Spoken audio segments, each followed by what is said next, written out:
ಒಂದು ಆಶ್ಚರ್ಯ ಕಾಣಿಸ್ತದೆ ನನಗೆ. ನಾವು ರಾತ್ರಿ ಮಕ್ಕಳದಾಗ ಆಲೋಚನೆ ಮಾಡಿದ್ದೀವಿ, ಇವ್ರು ಹ್ಯಾಂಗೆ ಮಾಡತ್ತಾರೆ, ಈಗ ಒಬ್ಬರು ಏನು ಮಾಡತ್ತಾರೆ, ಈಗ ದೊಡ್ಡ ಕಾರ್ಯಕ್ರಮ ಅಂತ. ಭಾಳ ದೊಡ್ಡ ಕಾರ್ಯಕ್ರಮ ಮಾಡಿದ. ಕಾರ್ಯಕ್ರಮ ಸ್ವಲ್ಪ ದಿನ ಅದು ಇದಾಗಿತ್ತು, ನಿಲ್ದಣೆ ಆಗಿತ್ತು. ಆದ್ರೆ ಆ ಕಾರ್ಯಕ್ರಮ ಏನು ಮತ್ತೆ ಮುಂದುವರಿಸ್ಯಾರ ಅಂದ್ರೆ ಅವರಿಗೆ ಭಾಳ ನಮ್ಗೆ ಸಂತೋಷ ಆಗ್ಯದ. ಚಪ್ಪಾಟ್ಲಿಂದ ನನ್ನ ಅವರಿಗೆ ಭಾಳ ಸ್ವಾಗತ ಮಾಡಿ. ಮತ್ತು ಈಗ ಇವರು ಇವರಿಗೆ ನಮ್ಮ ನರಹರಿ ಅಡಿಕೆಯವರಿಂದ ಸ್ವಾಗತ ನಾವು ಸಮಾಜಪರವಾಗಿ ಸ್ವಾಗತವನ್ನು ಬಯಸುತ್ತೇವೆ. ಇದು 651ನೇ ಬಸವಜ್ಯೋತಿ ಕಾರ್ಯಕ್ರಮ. ಅಕ್ಕೋರಿ ನಿಮ್ಗೆ ಹೇಳೋದೇನಂದ್ರೆ, ಮತ್ತು ಇನ್ಯಾರು ಮಡಿವಾಳದವ್ರ ಬಲ್ಲಿ ಮತ್ತು ಸಂಬಾರ್ ಬಲ್ಲಿ ಮತ್ತು ಇಂಥ ಅಂಬೇಡ್ಕರ್ ಸರ್ಕಲ್ದವ್ರ ಬಲ್ಲಿ ಹಿಂಗೆ ಭಾಳಷ್ಟು ಏನದ ಎಲ್ಲ ಕುಂದ್ರ ಬಲ್ಲಿ ನಾವು ಬಸವಜ್ಯೋತಿ ಕಾರ್ಯಕ್ರಮ ಮಾಡಿದ ಉದ್ದೇಶ ಇಷ್ಟೇ. ಬಸವಣ್ಣನ ಒಂದು ಏನದ ಆಶಯ ಅದ, ಬಸವ ತತ್ವ ಒಂದು ಏನದ, ಅದು ಎಲ್ಲರಿಗೆ ಶರಣ ತತ್ವ ಅಂತ ತಿಳಿಬೇಕಂಬ ಸದ್ಯಕ್ಕೆ ನಾವು ಏನದಲ್ಲ ಇದು ಕಾರ್ಯಕ್ರಮ ಮಾಡಿ ಹಮ್ಮಿಕೊಂಡಿದೆ. ಅದಕ್ಕೆ ನಾವು ಈ ಕಾರ್ಯಕ್ರಮ ಬಂದಿಲ್ಲ ಅಂದ್ರೆ ಭಾಳ ಸಂತೋಷ ಅದ ನಮ್ಮೆಲ್ಲರಿಗೆ. ಭಾಳ ದಿನ ಮೇಲೆ ಬಂದಿದೆ. ಅಕ್ಕವ್ರು ಬರಲ್ಲ ನಾನು 2-3 ಸಾರಿ ಫೋನ್ ಮಾಡಿದೆ, ಅವ್ರು ಬಿಜಿ ಇದ್ರು ಬಂದಿಲ್ಲ. ಈ ಕಾರ್ಯಕ್ರಮ ಬಂದಿಲ್ಲ ನಮ್ಗೆ ಭಾಳ ಸಂತೋಷ. ಈಗ ನಾವು ನಿಮಗೆ ಸಮಾಜ ಪರವಾಗಿ ಮತ್ತು ಅಕ್ಕನ ಪರವಾಗಿ ಇಬ್ಬರಿಗೆ, ನಮ್ಮ ಸತ್ಯಕವರಿಗೆ, ಸುಮಾ ಭೂಷೆಟ್ಟಿ ಅವರಿಗೆ ಭಾಳ ಭಾಳ ಧನ್ಯವಾದ. ಈಗ ಅವರಿಗೆ ಸನ್ಮಾನ ಬರಮ್ಮ ಸುನೀತಾ ಅವರು. ಸುನೀತಾ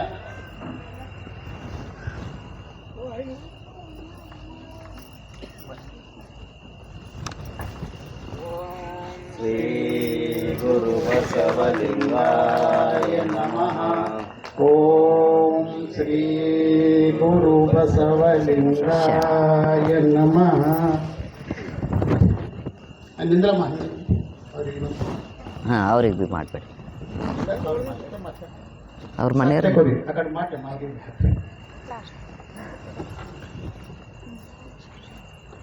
ಓಂ ಶ್ರೀ ಗುರು ಬಸವಲಿಂಗಾಯ ನಮಃ. ಹಾಗೆ ಸುಮಾ ಭೂಷೆಟ್ಟಿ ಅವರಿಗೆ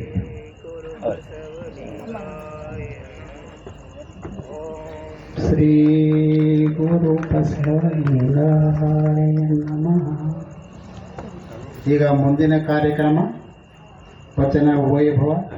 ಬಸವಜ್ಯೋತಿಯ ಪರವಾಗಿ ಈ ಕಾರ್ಯಕ್ರಮದಲ್ಲಿ ಆಗಮಿಸಿದ ಪೂಜ್ಯ ಗಂಗಾಂಬಿಕೆಯವರಿಗೆ ಮತ್ತೊಮ್ಮೆ ಶರಣಾರ್ಥಿ ಅಂತ ಹೇಳುತ್ತ ಈಗ ಅವರು ಸುಮಾ ಭೂಷೆಟ್ಟಿ ಅವರು ಆಮೇಲೆ ಸತ್ಯಕ್ಕನವರು ಒಂದು 10-15 ನಿಮಿಷ ಮಾತಾಡ್ಕೊಂಡು ಅವ್ರಿಂದ ಏನಿಲ್ಲ, ತಾವು ತಪ್ಪು ಕೇಳಬೇಡ್ರಿ. ನಮ್ದೊಂದು ಪದ್ಧತಿ ಅದ ನಿಮ್ಮ ಬಗ್ಗೆ. ಇಲ್ಲ, ಅವ್ರು 10 ನಿಮಿಷ ಮಾತಾಡಿ. ಇಲ್ಲ ಹಂಗಲ್ಲ, ನಮ್ದೊಂದು ಪದ್ಧತಿ ಏನಂದ್ರೆ 8ಕ್ಕೆ ಸ್ಟಾರ್ಟ್ ಮಾಡ್ತೀವಿ. ಯಾರು ಬರಲಿ ಬರೋದು ಹೋಗಲಿ, 9ಕ್ಕೆ ಹಾಗೆ ಮುಗಿಸ್ತೇವೆ. ನಿಮ್ಗೆ ಏನದ 10-15-20 ನಿಮಿಷ ನಿಮ್ಗೆ ಏನಾರ ಅಕ್ಕವ್ರು ಬಂದಾರ ಮಾತಾಡಕ್ಕೆ ನಮ್ಗೆ ಚಾನ್ಸ್ ಸಿಗೋದು. ಅಸಲಿಗೆ ಏನದ ಸುಮಾ ಭೂಷೆಟ್ಟಿ ತಾವು ಮಾತಾಡ್ಬೇಕಂತ ಅಕ್ಕನ ವರ್ಗದ ಅಧ್ಯಕ್ಷ ಹೆಸರು ಮಂಜುಳಾ ಮಾಡ್ಕೊತೀನಿ. ವಸುದೇಶ ಕಪಿಲ ಸಿದ್ಧ ಮಲ್ಲಿಕಾರ್ಜುನ ನಿಮ್ಮ ಹೆಸರಿಟ್ಟ ಗುರು ಬಸವಣ್ಣನಯ್ಯ. ಗುರು ಬಸವ ತಂದೆಯನ್ನು ಎನ್ನ ಕಮಲದಲ್ಲಿ ಧ್ಯಾನಿಸುತ್ತಾ ಪೂಜ್ಯ ಡಾಕ್ಟರ್ ಗಂಗಾಂಬಿಕೆ ಅಕ್ಕವರ ಪದತಲಕ್ಕೆ ನಾವು ಹಣಿಮಣಿದು ಸತ್ಯಕ್ಕನ ಪಾದಕ್ಕೂ ನಮಿಸುತ್ತಾ ಇಲ್ಲಿ ನೆರೆದಿರುವ ಎಲ್ಲ ನನ್ನ ಶರಣ ಬಂಧುಗಳ ಪಾದಕ್ಕೆ ಪುನಮಟ್ಟು ಅಣ್ಣ ಹೇಳಿದರು. ಆ ಸಮಯ ಪ್ರಜ್ಞೆ ಭಾಳ ಇಂಪಾರ್ಟೆಂಟ್ ಅದ ರೀ. ಯಾಕಂದ್ರೆ ಸಮಯದೇ ನಮಗೆ ಭಾಳ ಇದಾಯ್ತು. 8ಕ್ಕೆ ಶುರು ಆಗೋದು 9ಕ್ಕೆ ಶುರು ಆಯಿತು, 9ಕ್ಕೆ ಶುರು ಆಗೋದು 10ಕ್ಕೆ ಶುರು ಆಯ್ತು ಇಂಥ ಕಾರ್ಯಕ್ರಮಗಳು. ಆದ್ರೆ ಇಲ್ಲಿ ಸಮಯ ಪ್ರಜ್ಞೆ ಭಾಳ ಚಂದ ಅನ್ನಿಸ್ತು. 10 ನಿಮಿಷದಲ್ಲಿ ನನ್ನ ಮಾತನ್ನ ಮುಗಿಸ್ತೀನಿ. ಬಸವಣ್ಣನ ಮೂರ್ತಿಯೇ ಧ್ಯಾನಕ್ಕೆ ಮೂಲ. ಬಸವಣ್ಣನ ಮೂರ್ತಿಯೇ ಧ್ಯಾನಕ್ಕೆ ಮೂಲ, ಬಸವಣ್ಣನ ಕೀರ್ತಿಯೇ ಜ್ಞಾನಕ್ಕೆ ಮೂಲ. ಬಸವ ಎಂಬುದೇ ಭಕ್ತಿ ಕಾಣ ಕಪಿಲ ಸಿದ್ಧ ಮಲ್ಲಿಕಾರ್ಜುನ. ನಮಗೆಲ್ಲ ಗೊತ್ತೇ ಇರುವಂತೆ ಎಲ್ಲ ಇಲ್ಲಿ ನೋಡಿದ್ರೆ ನಂಗೆ ಭಾಳ ಚಂದ ಅನ್ನಿಸ್ತದ. ಒಳ್ಳೆ ಬಹಳಷ್ಟು ಶರಣೆಯರೆಲ್ಲ ಸೇರಿದ್ದಾರೆ. ನಾವೆಲ್ಲ ಬಸವ ಅಂದ್ರೆ ಏನು ಅಂತ ಹೇಳಿ ನಿಮಗೆಲ್ಲ ಗೊತ್ತದ. ಬಸವಣ್ಣನ ಮೂರ್ತಿ ಅಂದ್ರೆ ಏನು ಅಂತ ಹೇಳಿ ಗೊತ್ತದ ಅಂತ ಅನ್ನಿಸ್ತದ. ಬಸವಣ್ಣನ ಮೂರ್ತಿ ಅಂದ್ರೆ ಏನಿಲ್ಲ ರೀ, ಲಿಂಗನೇ ಬಸವಣ್ಣ, ಬಸವಣ್ಣನೇ ಲಿಂಗ. ಬಸವಣ್ಣನ ಮೂರ್ತಿ ಅಂತಂದ್ರೆ ಬಸವಣ್ಣ ಕೊಟ್ಟಿರೋ ಲಿಂಗವನ್ನ ಪೂಜೆ ಮಾಡುವುದು, ಅದನ್ನ ಧ್ಯಾನಿಸುವುದೇ ಒಂದು ನಮಗೆ ಬಹಳ ಶ್ರೇಷ್ಠವಾದದ್ದು. ಯಾಕಂತಂದ್ರ ಈಗ ನಾವು ನೋಡ್ತೀವಲ್ಲ ಎಲ್ಲ ಕಡೆ ಏನಾಗ್ತದ್ರಿ, ಹಿಂದಿನ ನಮ್ಮ ಪರಂಪರೆ ನೋಡ್ತಾ ಹೋದಂಗ ಏನು ನಮ್ಮ ನಡುವೆ ದೇವ್ರ ನಡುವೆ ಮತ್ತು ಒಬ್ಬ ಪೂಜಾರಿ ಇರ್ತಾನೆ, ಇಬ್ಬರ ನಡುವೆ ಡೈರೆಕ್ಟ್ ನಮ್ಗೆ ಅವ್ರ ದೇವರ ದರ್ಶನ ಕೊಟ್ಟೇ ಇಲ್ಲ. ಹಿಂದಿನಿಂದು ನಮಗೆ ಹೆಣ್ಮಕ್ಳು ಅಂತೇಳಿ ಕೊಟ್ಟಿಲ್ಲ, ಕೆಲವರಿಗೆ ಶೂದ್ರರು ಅಂತ ಕೊಟ್ಟಿಲ್ಲ. ಹಿಂಗಾಗಿ ಅಪ್ಪ ಬಸವಣ್ಣವ್ರು ಏನು ಅನ್ಕೊಂಡ್ರು, ಅಕ್ಕ ನಾಗಲಾಂಬಿಕೆ ಯಾಕ ಅವರಿಗೆ ಜನಿವಾರ ಹಾಕ್ಲಿಲ್ಲ ಅಂತ ಹೇಳಿ ಅವರು ಅಕ್ಕಗಿಲ್ದು ನನಗೆ ಬೇಡ ಹೊರ ಬಂದರು. ಬಂದು ನಮಗೆಲ್ಲ ಏನ್ ಕೊಟ್ರು, ಈಗ ನೋಡ್ರಿ ಒಬ್ಬ ತಾಯಿ ಬಂಜೆ ಇರ್ತಾವ, ಅವ್ರ ಮನೆ ಅವಳಿಗೆ ಜ್ಯೋತಿ, ಮಕ್ಕಳಂದ್ರೆ ಎಷ್ಟು ಪ್ರೀತಿ ಇರ್ತದ. ಸುನೀತಾ, ಹಂಗಾಗಿತ್ರಿ ನಮ್ ಹಿಂದಕ್ಕೆ ಹೆಣ್ಮಕ್ಳು ಜೀವ. ಮಕ್ಕಳು ಅಡಿಗೆ ಮಾಡ್ಬೇಕು, ಎಲ್ಲಾ ಕೆಲಸ ಮುಸುರಿ ಎಲ್ಲಾ ಮಾಡ್ಬೇಕು, ಆದ್ರ ಆಕಿ ಒಂದ್ ಮಿನಿಟ್ ಕುಂತಿ ಪೂಜೆ ಧ್ಯಾನ ಮಾಡಂಗಿದ್ದಿಲ್ರಿ. ಆ ವೇದ ಪುರಾಣ ಆಗಮ ಶಾಸ್ತ್ರಗಳಂತೂ ಓದಂಗೆ ಇದ್ದಿದ್ದಿಲ್ಲ. ಯಾಕ ಇವಳು ಶೂದ್ರಳು, ಅಸ್ಪೃಶ್ಯಳು ಅಂದಂಗ ಮಾಡ್ತಾ ಇದ್ರು. ಆದ್ರ ಅಪ್ಪ ಬಸವಣ್ಣವರು ಇದನ್ನೆಲ್ಲ ನೋಡಿ ಅಕ್ಕ ನಾನು ಸೇಮ್ ಇದ್ದೆವು, ಆಕಿನ ಬಲಿ ಜೀವಾದ ನನ್ನ ಬಲಿನೂ ಜೀವಾದ, ಸಕಲ ಜೀವಾತ್ಮರಿಗೆ ಲೇಸನ್ ಬಯಸ್ಯಾರ ಅಪ್ಪ ಬಸವಣ್ಣವ್ರು. ಹಂಗಾಗಿ ನಾ ಯಾಕೆ ಅಕ್ಕಗಿಲ್ ಜನಿವಾರ ನನಗೆ ಬೇಡ ಅಂತೇಳಿ ಹೊರ ಬಂದರು ಅವರು. ನಮಗ ಅಪ್ಪ ಬಸವಣ್ಣವ್ರು ಏನ್ ಕೊಟ್ರು, ಕೈಯಲ್ಲಿ ಲಿಂಗವನ್ನು ಕೊಟ್ರು. ಈಗ ನೋಡ್ರಿ, ನಾವು ವೈಜ್ಞಾನಿಕವಾಗಿ ಅರ್ಥ ಮಾಡ್ಕೋಬೇಕ್ರಿ. ಯಾವ್ದು ಭೀ ಮೂಢವಾಗಿ ನಾವು ಮೂಲಕ್ಕೆ ಹೋಗ್ಬಾರ್ದು. ಭಾಳ ಮೂಢನಂಬಿಕೆಗಳು ಹೊಂಟಾವು. ಇಷ್ಟು ದೇವ್ರ ಪೂಜೆಗಳೆಲ್ಲ, ಈಗ ಏನ್ ಮೂರ್ತಿ ಪೂಜೆಗಳೆಲ್ಲ ನಾವು ಮಾಡ್ತಿರ್ತೀವಲ್ಲ, ಈಗ ಮೊನ್ನೆ ನಮ್ಮಲ್ಲಿ ಊರಾಗ ದಸರಾ ದೀಪಾವಳಿ ಟೈಮ್ನಾಗೆಲ್ಲ ಊರಿಗೆ ಹೋದಾಗ ಅದು ನಮ್ಮ ಮನೆ ಮುಂದೆ ಲಕ್ಷ್ಮೀ ಗುಡಿ ಅದ. ನಿಮ್ಗೆ ಹೇಳ್ತೀನಿ, ಪೂಜೆ ಮಾಡ್ಲತ್ತಾರ, ಎಲ್ಲರೂ ಬಂದು ಪೂಜೆ ಮಾಡೋದು. ಅದೇನೋ ಒಂದು ಇಟ್ಟು ಅರಿಶಿಣ ಕುಂಕುಮ ಹಾಕೋದು, ಪೂಜೆ ಮಾಡೋದು, ನೈವೇದ್ಯ ತೋರೋದು, ಅದು ಟೈಮ್ ಹೊಡೆಯೋದು. ಇಷ್ಟು ಹೊಲಸು ಎಬ್ಸಿಟ್ಟಿರು ಅದು ದೇವ್ರ ಗುಡಿ ಅಂತ ಅನ್ಸದ್ರಿ. ಯಾದಕ್ಕೆ ಬಂತು ಅದು ಪೂಜೆ? ಅದು ಪೂಜೆ ಅನ್ನಿಸ್ತದ.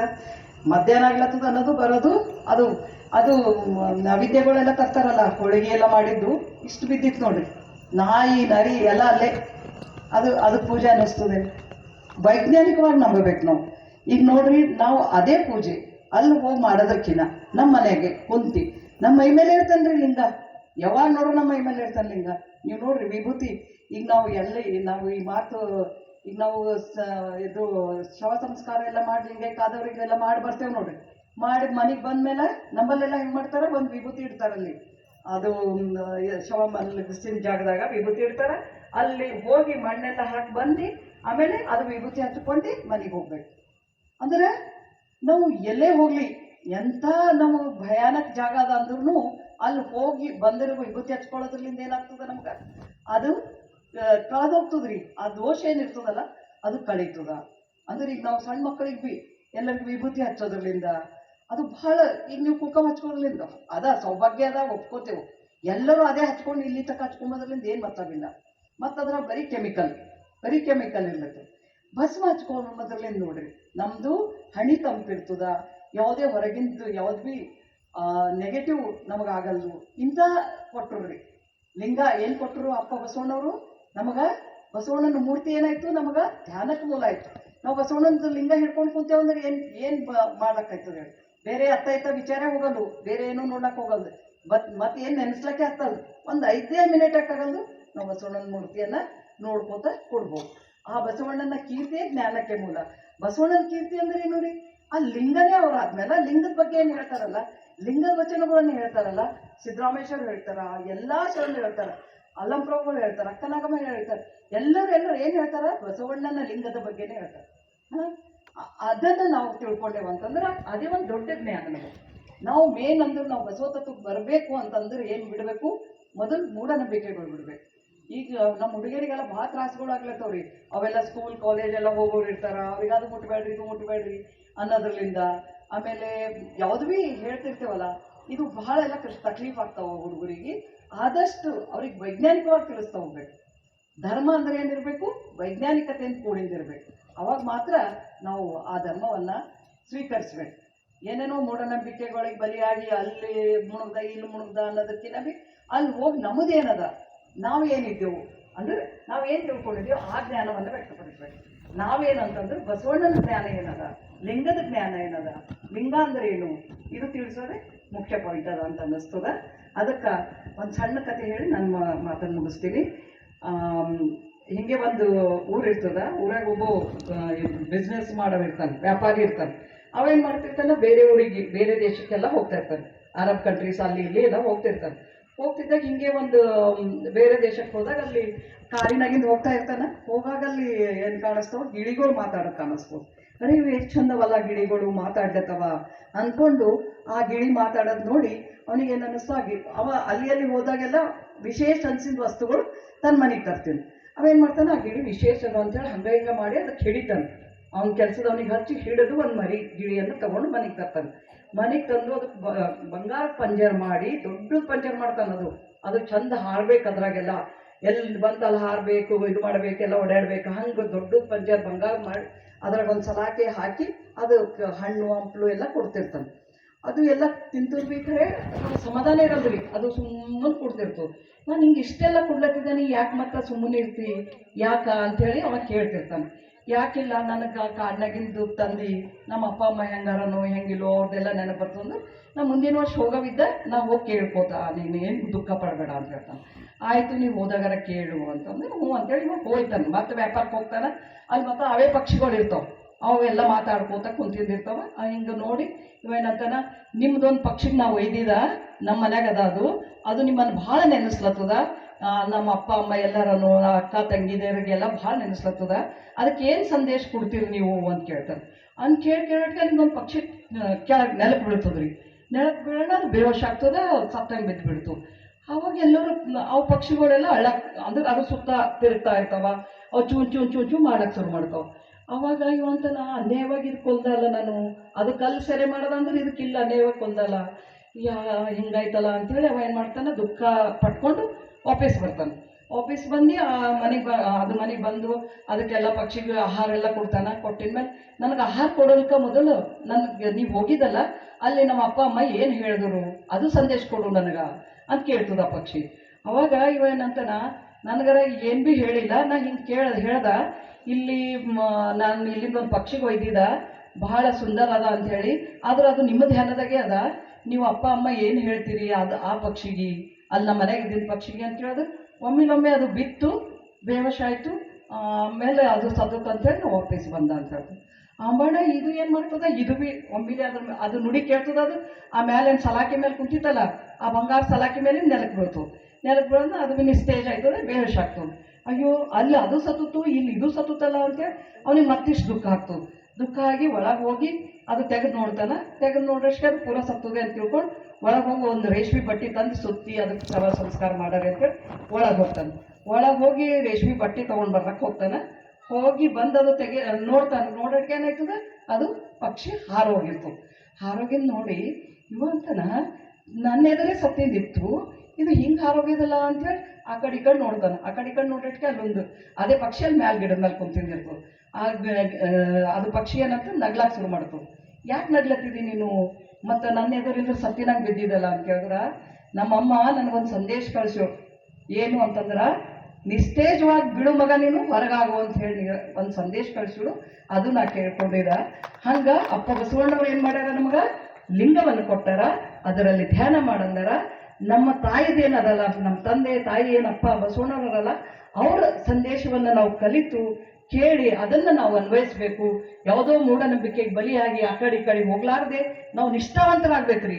ಬಸವ ಭಕ್ತರಂದ್ರೆ ನಮಗೆ ನೋಡಿ ನಾವು ಹೇಳೇ ಬೇಡದು, ಬರೀ ನಮ್ಮ ಭಸ್ಮ, ನಮ್ಮ ಲಿಂಗ, ನಮ್ಮ ನಡೆನುಡಿ ಇಷ್ಟರ್ಲಿಂದ ನಾವು ಅವರು ನಮ್ಮನ್ನ ನೋಡಿ ಕಲಿಬೇಕಷ್ಟೇ. ನಮ್ಮದು ಎಂದು ಭೀ ಏನದಲ್ಲ ಬಸವ ತತ್ವ ನಡೆನುಡಿ ಸಿದ್ಧಾಂತದ ಫಸ್ಟ್ ನುಡಿ ಆಮೇಲೆ ನಡೆ, ಅಂತ ಸಿದ್ಧಾಂತವನ್ನು ನಾವು ಅಳವಡಿಸ್ಕೊಳ್ಳೋಣ ಅಂತ ಹೇಳ್ತಾ ನಂದೆರಡು ಮಾತನ್ನು ಮುಗಿಸ್ತೀನಿ. ಶರಣ ಶರಣ.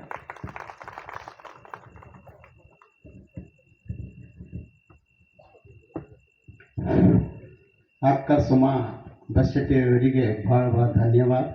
ಏನೇ ಸಂಕ್ಷಿಪ್ತದಲ್ಲಿ ಮಾತಾಡಿ ಭಾಳ ಒಳ್ಳೆಯ ಮಾತಾಡಿದಿ. ಈಗ ಪೂಜ್ಯ ಸತ್ಯಕ್ಕೆ ಅವರು ಎರಡು ಮಾತನಾಡಬೇಕಂತ ಅವ್ರು ಹೇಳಿದ್ದೇನೆ.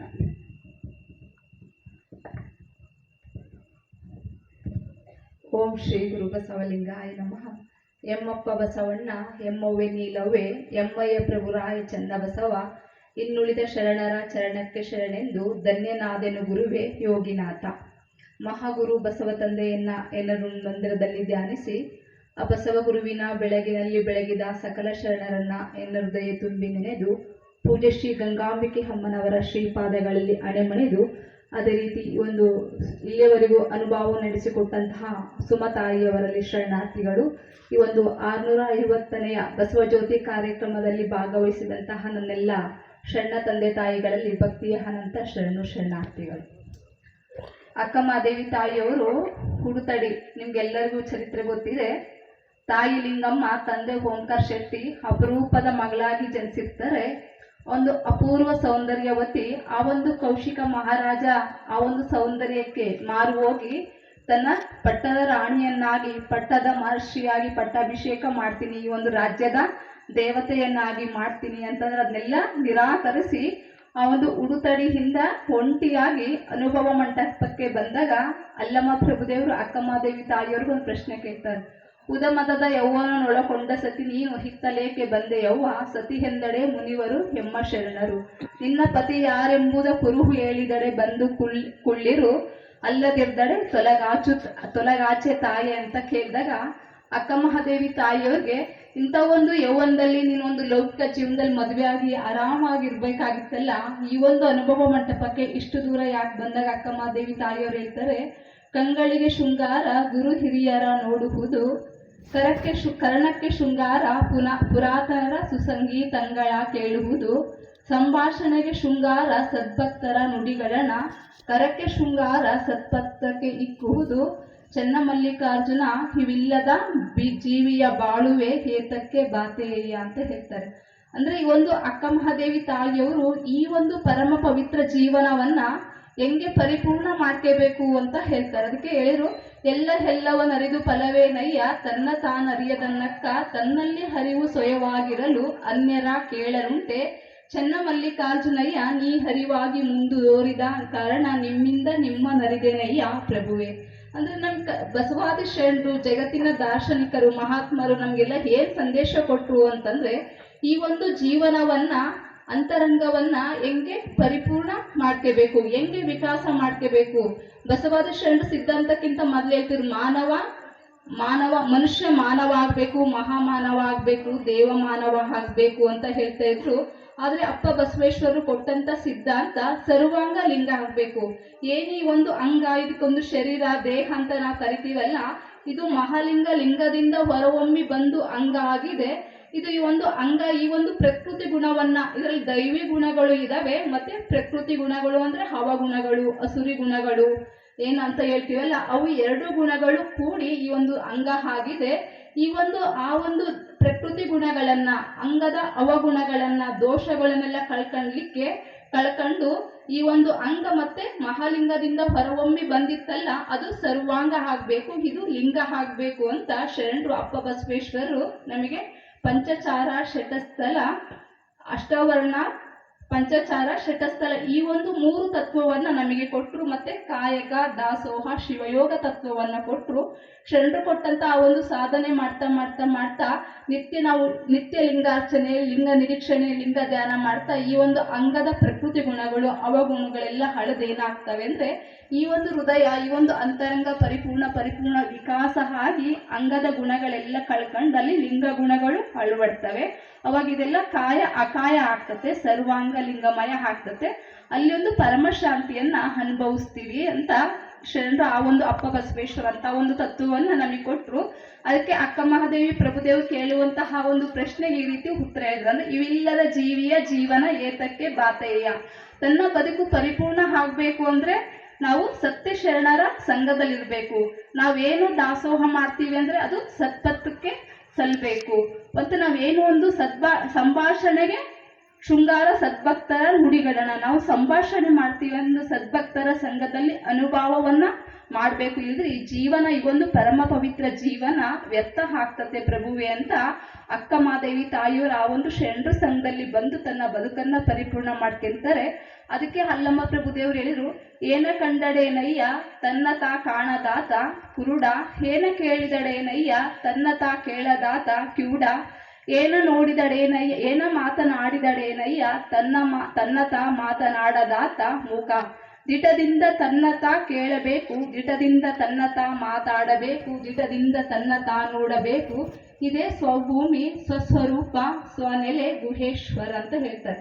ಅಂದ್ರೆ ಎಲ್ಲ ಶರಣರು ಹೇಳಿದ್ದೇನು ಅಂತಂದ್ರೆ, ಪರಿಪೂರ್ಣ ವ್ಯಕ್ತಿತ್ವವನ್ನು ಪರಿಪೂರ್ಣತ್ವವನ್ನು ನಾವು ಸಾಧಿಸ್ಕೋಬೇಕು. ನಾವು ಏನು ಜಗತ್ನಾಗ ಏನೆಲ್ಲ ನೋಡ್ತೀವಿ, ಏನೆಲ್ಲ ಕೇಳ್ತೀವಿ, ಏನೆಲ್ಲ ಹಾಡ್ತೀವಿ ಅಂದರೆ ತನ್ನ ಅಂತರಂಗದ ಸ್ವಸ್ವರೂಪವನ್ನು ಅರಳಿಸ್ಕೋಬೇಕು.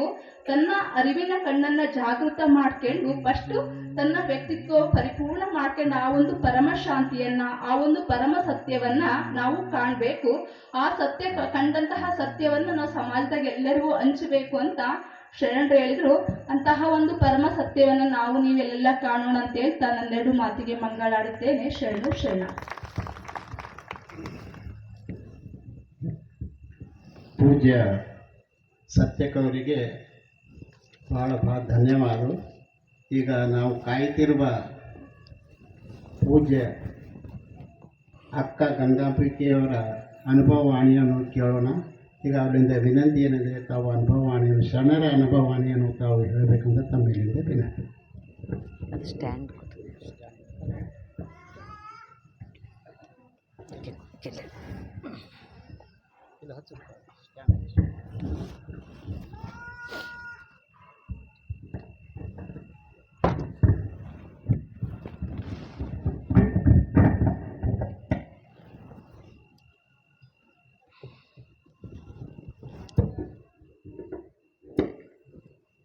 ನಮ್ಮ ಡ್ರೈವರ್ಗೆ ಗಾಡಿಗೆ ಒಂದು ಶಾಲು ಒಂದು ಫೋಟೋ ಇದ್ರೆ ತೊಗೊಂಡ್ಬೇಕು. ಆಮೇಲೆ ಇವ್ರಿಗೆ ಮುಗಿದ್ಮೇಲೆ ಹಚ್ಚಲಿಕ್ಕೆ.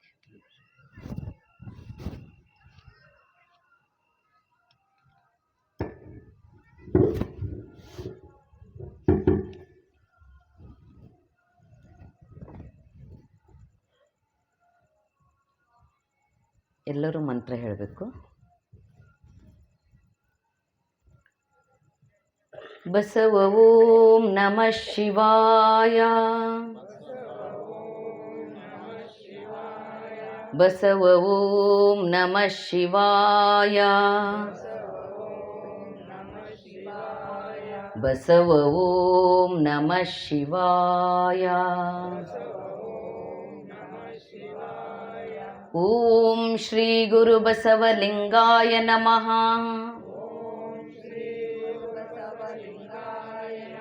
ಓಂ ಶ್ರೀ ಗುರು ಬಸವಲಿಂಗಾಯ ನಮಃ. ಓಂ ಶ್ರೀ ಗುರು ಬಸವಲಿಂಗಾಯ ನಮಃ. ಓಂ ಶ್ರೀ ಗುರು ಬಸವಲಿಂಗಾಯ ನಮಃ.